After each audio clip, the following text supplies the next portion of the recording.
नहमदुहु व नुसल्ली अला रसूलिहिल करीम अम्मा बाद। मोहतरम सामिईन,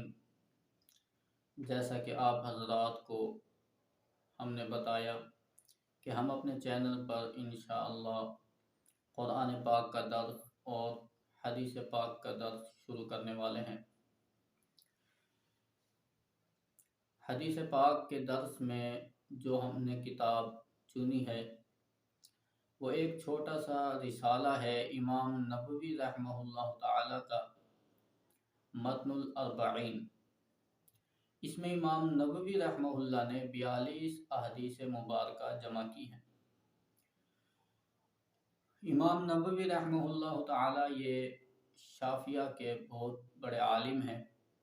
मुस्लिम शरीफ की इन्होंने शरह लिखी है और बड़ी मशहूर वो शरह है। तो ये रिसाला इन्होंने जमा किया है, इसमें 42 अहदीस मुबारका जमा की हैं। दोस्तों, देखने में तो ये 42 अहदीस हैं, मतलब एक मुख्तसर सा हदीस का एक हम जिसको ज़ख़ीरा बोल सकते हैं, लेकिन इसकी अहमियत और इसकी इफादियत वो उलमा को पता है, और बल्कि ख़ुद इमाम नबवी रहमहुल्लाह ताला की ज़बान से जो उन्होंने ख़ुद इस रिसाला के बारे में इरशाद फरमाया है वो हम अगर सुन लें और पढ़ लें तो हमें मालूम हो जाएगा कि इस रिसाला की कितनी अहमियत है। इससे पहले मैं आप हजरात को ये बतला दूं कि इमाम नबवी रहमहुल्लाह ने जो ये रिसाला 42 हदीस का जमा किया, 42 हदीस में जमा किया है,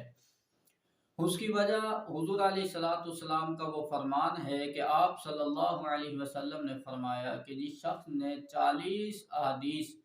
याद की मेरी उम्मत में से, किसी भी शख्स ने 40 हदीसें याद की, तो हुज़ूर सल्लल्लाहु अलैहि वसल्लम ने फरमाया कि अल्लाह रब्बुल इज़्ज़त क़ियामत के दिन उस शख्स को फ़ुक़हा और उलमा के ज़ुमरा में उठाएंगे। तो दुनिया में 40 हदीस याद की, अल्लाह रब्बुल इज़्ज़त उसको क़यामत के दिन फ़क़ी उठाएंगे और आलिम उठाएंगे। और एक हदीस पाक में ये अल्फाज हैं कि क़यामत के दिन उस शख्स का कि जिसने मेरी उम्मत में से किसी शख्स ने 40 हदीस याद की हो, तो मैं उसका सिफारशी बनूंगा, क़यामत के दिन उस पर गवाह बनूंगा। मतलब जो 40 हदीसें याद करेगा रसूलुल्लाह सल्लल्लाहु अलैहि वसल्लम, क़यामत के दिन उसके लिए सिफारिश करेंगे, उसके शफी बनेंगे, उस पर गवाह बनेंगे। कितनी फजीलत की बात है, 40 हदीसें। दोस्तों, आज हम दुनिया जहान की चीज़ें याद करते हैं, आज हम दोस्तों के नंबर याद करते हैं, न जाने क्या क्या याद करते हैं। अगर हम 40 हदीसें याद कर लें, 40 हदीसें याद कर लें, 40 हदीसें कितनी सी हैं, ये जो इस रिसाले में लिखी हैं ये याद कर लें, और दूसरी हैं छोटी छोटी हदीसें भी अगर हम याद कर लें तो कितनी बड़ी फजीलत की चीज़ है कि उलमा के दर्जे में अल्लाह रब्बुल इज़्ज़त उठाएंगे, उलमा जैसा मकाम अता फरमाएंगे, और हुजूर सल्लल्लाहु अलैहि वसल्लम सिफारिशी बनेंगे, हम पर गवाह बनेंगे। तो इसलिए चाहिए कि हर बंदा कोशिश करे कि कम से कम 40 हदीसें याद कर ले। तो इमाम नबवी रहमतुल्लाह फरमाते हैं कि यही हदीस है कि इसी हदीस की वजह से मैंने भी ये 40 हदीसें लिखी हैं, ताकि लोगों को जो है याद करना आसान हो जाए, लोग इन 40 हदीसों को याद कर लें और इस हदीस का मिस्ताक बन जाएं, और उनको ये फजीलत हासिल हो जाए जो इस हदीस में बयान की गई है। तो इमाम नबवी रहमतुल्लाह ताला फिर इसकी इफादियत जो बयान फरमाते हैं, कहते हैं कि 40 हदीसें रिसाले के तौर पर तो बहुत से मुहद्दिसीन ने जमा की है। फरमाते हैं कि मेरे इल्म के मुताबिक सबसे पहले हज़रत अब्दुल्ला बिन मुबारक रहमहुल्लाह ताला ने 40 हदीसें जमा की, फिर उसके बाद बहुत से उलमा ने 40 हदीसें जमा की हैं। वो ये फजीलत हासिल करने के लिए कि ये यानी हदीसें जमा की اور उम्मत तक पहुंचाई, तो जो इसको याद करेगा वो फजीलत हासिल करेगा और हमें भी आज उसका अजर और सवाब मिलेगा। लेकिन दोस्तों, जिस मुहद्दिस ने भी, जिस आलिम ने भी हदीसें जमा की, किसी ने जिहाद के मुतालिक 40 हदीसें जमा की, किसी ने ज़ुहद के मुतालिक 40 हदीसें जमा की, किसी ने फ़िक़ह के मुतालिक 40 हदीसें जमा की, किसी ने किसी चीज़, तो ये हर एक ने अपने ज़ौक़ के मुताबिक 40 हदीसें जो है वो जमा की। जबकि इमाम नववी रहमतुल्लाह ताला फरमाते हैं कि जब मैंने इस्तिखारा किया और मैंने सोच विचार किया, तो फिर मुझे ये बात समझ आई कि मैं किसी एक फ़न में नहीं बल्कि ऐसी हदीसें जमा करूं कि जो इन सारे उलूम को घेर ले, इन सारे उलूम को घेर ले, सबका इहाता कर ले, तो ऐसी हदीसें मैं जमा करूं। तो फिर मैंने उन हदीस को जमा किया, उन हदीसों को इस रिसाले में मैं लेकर आया कि जो सही हदीसें हैं और एक शरीयत का कायदा कुलिया उसकी हैसियत रखती हैं, शरीयत के एक उसूल की हैसियत रखती हैं, ऐसी हदीसें मैंने बयान की हैं।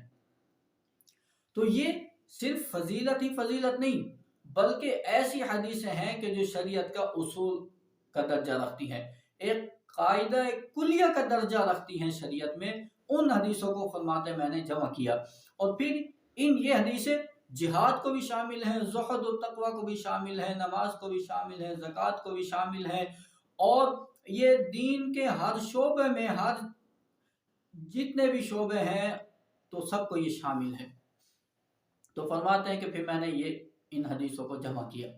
तो इससे हमें जो है इस छोटे से जो किताबचा है, रिसाला है, इसकी हमें इफादियत समझ आ जाती है और हमें मालूम हो जाती है कि इस रिसाले की कितनी ज़्यादा अहमियत है, कितनी ज़्यादा अहमियत है कि इस रिसाले में इमाम नववी रहमतुल्लाह ने उन हदीसों को जमा किया जो दीन का कायदा कुलिया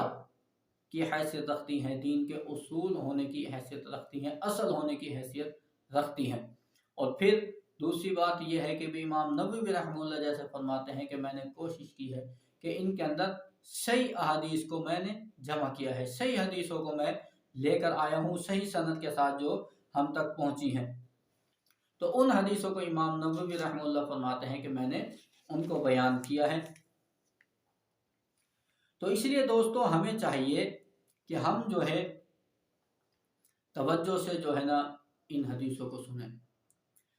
ये जो आप हज़रात के सामने हमारी वीडियो आएगी तो रोज़ाना के एतबार से एक हदीस होगी या 2 हदीसें होंगी, उसकी मुख्तसर सी जो है तशरीह होगी। तो अगर हम अमल की नीयत से रोज़ाना अपने लिए 10-15 मिनट निकाल लें और 10-15 मिनट के लिए हम इस वीडियो को सुने और इस हदीस को सुने, और अगर हम याद कर लें तो दोस्तों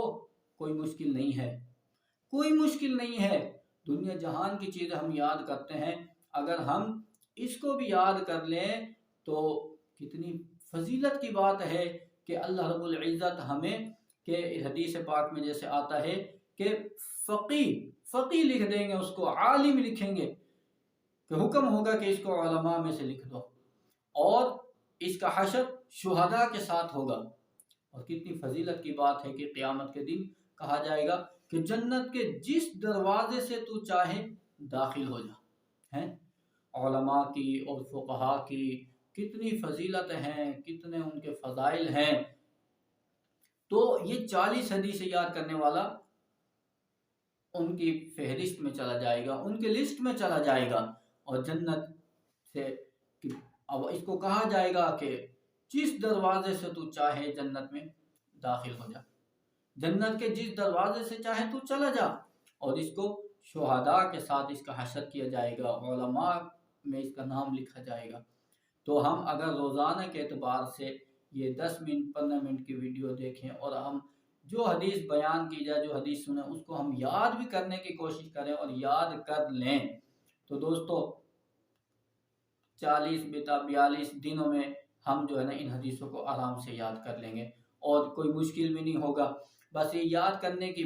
देर है, याद हो जाएंगी, फिर इंशाल्लाह ये नहीं भूलेंगी और हम मुफ्त में जो है इतनी बड़ी फजीलत हासिल कर लेंगे। دعا ہے اللہ رب العزت ہمیں عمل کی توفیق عطا فرمائے اور ہمیں اخلاص کے ساتھ ان احادیثوں کو بیان کرنے کی توفیق عطا فرمائے اور سننے کی اور عمل کی توفیق عطا فرمائے۔ سب سے بڑی چیز عمل ہے، تو اللہ رب العزت ہمیں عمل کی توفیق عطا فرمائے، ریاکاری سے ہمیں محفوظ فرمائے۔ وآخر دعوانا ان الحمد للہ رب العالمین۔